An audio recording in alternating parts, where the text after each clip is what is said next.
எதிர்நீச்சல் சீரியலில் பார்த்தீங்கன்னா ராவணன் வந்து சொல்லவே வேண்டாம், எல்லாரையுமே பயங்கரமாக ஏமாற்றிக்கிட்டு முட்டாளாக்கிக்கிட்டு இருக்கான். ஆனால் இந்த விஷயம் பார்த்தீங்கன்னா யாருக்குமே தெரிய மாட்டேங்குது, நம்ம ஜனனியை தவிர. ஆனால் இந்த ஜனனியும் பார்த்தீங்கன்னா வாய் திறந்து எதுவுமே வந்து சொல்கிறதே கிடையாது. ஸோ வீட்டில் வந்து இந்த மாதிரி பிரச்சனைகள் எல்லாம் போய்கிட்டு இருக்கும்போது ஒரு பக்கம் நம்ம சக்தி வந்து ஒரு வழியாக என்னமோ வீக்கேவை போய் பார்த்துட்டா. ஸோ அவள் வாயிலேருந்து நிறைய உண்மைகளும் வந்து வரவழைச்சிட்டா. ராவணன் தான் எல்லாத்துக்குமே காரணம், ராவணன் வந்து என்னை சீட் பண்ணிட்டா அப்படிங்கிற மாதிரிலாம் வந்து நம்ம வீக்கே சொல்கிறதுனால ஸோ வீக்கே வந்து கண்முழிச்சு பார்க்கும்போது அங்கே சக்தி உட்காந்துருந்தேன். பயப்படாத, நானும் ஜனனியும் தான் உன்னை வந்து காப்பாற்றி வச்சுருக்கோம் அப்படிங்கிற மாதிரி சொல்கிறேன். எந்நேரமும் அந்த ராவணனோட ஆட்கள் மூலமாக உனக்கு வந்து கண்டிப்பாக ஆபத்து வர்றதுக்கு வாய்ப்பு இருக்குது, கொஞ்சம் பொறுமையாயிரு, நிச்சயமாக வந்து அவனை நாங்கள் காப்பாற்றிடுவோம் அப்படிங்கிற மாதிரி சொல்கிறாங்க.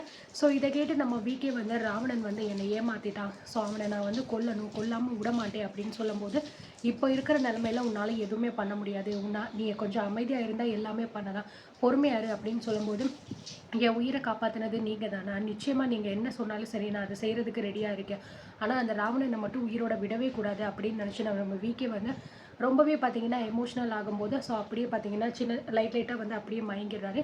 ஸோ உடனே டாக்டர் வந்து இப்படி தான் சக்தி இவருக்கு ஆகுது, கொஞ்சம் நேரம் நல்லா கான்ஷியஸாக இருக்காரு, அதுக்கப்புறம் இப்படி தான் அன்கான்ஷியஸ் ஆகிடுறாரு, இவரை வந்து நீங்கள் கண்டிப்பாக இடத்த மாற்றி ஆகணும் அப்படிங்கிற மாதிரி சொல்கிறாங்க.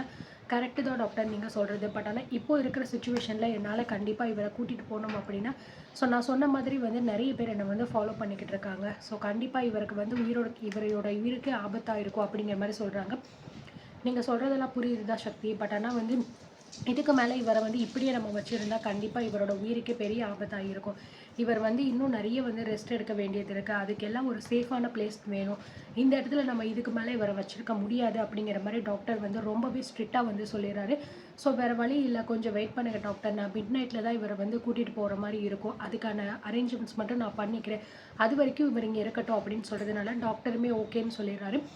ஸோ இப்போ எப்படி இவங்க வீக்கேவை வந்து இந்த இடத்த விட்டு வேறு இடத்துக்கு ஷிஃப்ட் பண்ண போகிறாங்க, அதுவும் எந்த இடத்துக்கு மாற்ற போகிறாங்க அப்படிங்கிறது தெரியல. ஸோ ஏற்கனவே ராவணனோட ஆட்கள் வந்து நம்ம சக்தியை தான் ஃபாலோ பண்ணிக்கிட்டே இருக்காங்க. என்னதான் சக்தியை வந்து பார்த்திங்கன்னா எல்லாமே ஓகேவா பண்ணாலும், பட் ஒரு சில மிஸ்டேக்ஸ் கண்டிப்பாக இந்த சக்தி பண்ணத்தான் செய்கிறான். ஸோ ஒரு நல்ல ஒரு கரெக்டான ஒரு விஷயமா கரெக்டான ப்ராப்பராக பண்ணணும் அப்படிங்கிறது அவனுக்கு இன்னும் வந்து தெரியலை. ஒரு சில இடத்துல வந்து ஒரு பெரிய சொதப்பல் எல்லாமே வந்து நம்ம சக்தி பண்ணிட்டு தான் வந்து இருக்காரு, அவனைகிட்டே தான் வந்து பெரும்பாலான இடத்துல வந்து நிறைய தவறுகள் எல்லாமே நடந்துக்கிட்டு இருக்கு.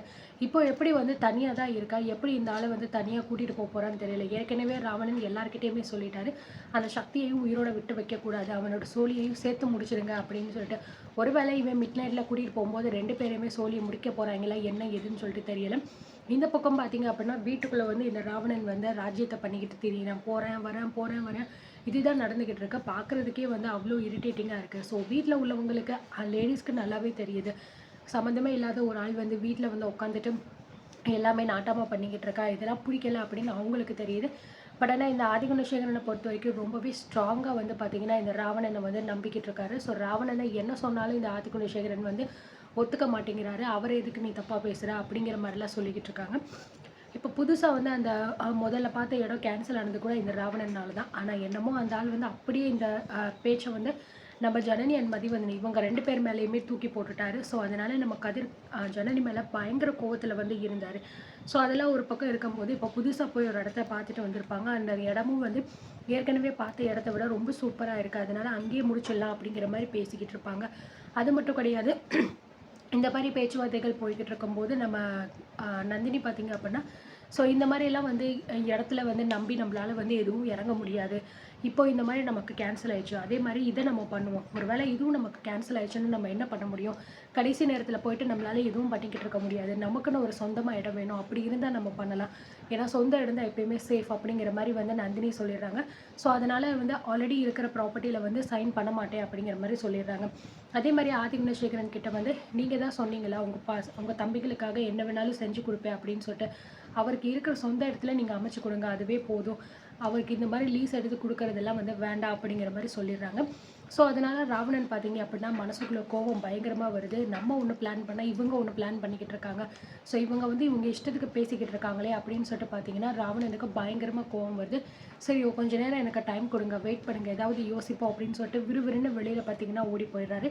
இந்த பக்கம் நம்ம கதிர் வந்து ஏன் நந்தினி எதுக்காக இப்படிலாம் பேசிக்கிட்டு இருக்கா அப்படின்னு சொல்லும்போது, இங்கே பாருங்கள், இப்போ நான் சொல்கிறது உங்களுக்கு தப்பாக தோணுனாலும் பரவாயில்ல, ஆனால் இதுதான் வந்து உண்மை, நமக்குன்னு சொந்த இடம் இருந்துச்சு, அந்த இடத்துல நம்ம பண்ணால் மட்டும்தான் நமக்கு சேஃப், இல்லைன்னா கண்டவங்களுக்கு நம்ம பதில் சொல்லிக்கிட்டே இருக்கணும். அந்த மாதிரிலாம் நம்மளால வந்து பொறுமையாக வெயிட் பண்ணிக்கிட்டு இருக்க முடியாது அப்படிங்கிற மாதிரி வந்து சொல்லிடுறாங்க. ஸோ இப்போ வெளியில் போன ராவணன் பார்த்தீங்கன்னா மறுபடியும் வந்து ஒரு பெரிய குண்டத்துக்கு போடுறதுக்காக உள்ளே வர போகிறாரு. என்ன ஏது அப்படிங்கிறது நம்ம பொறுத்திருந்து பார்க்கலாம்.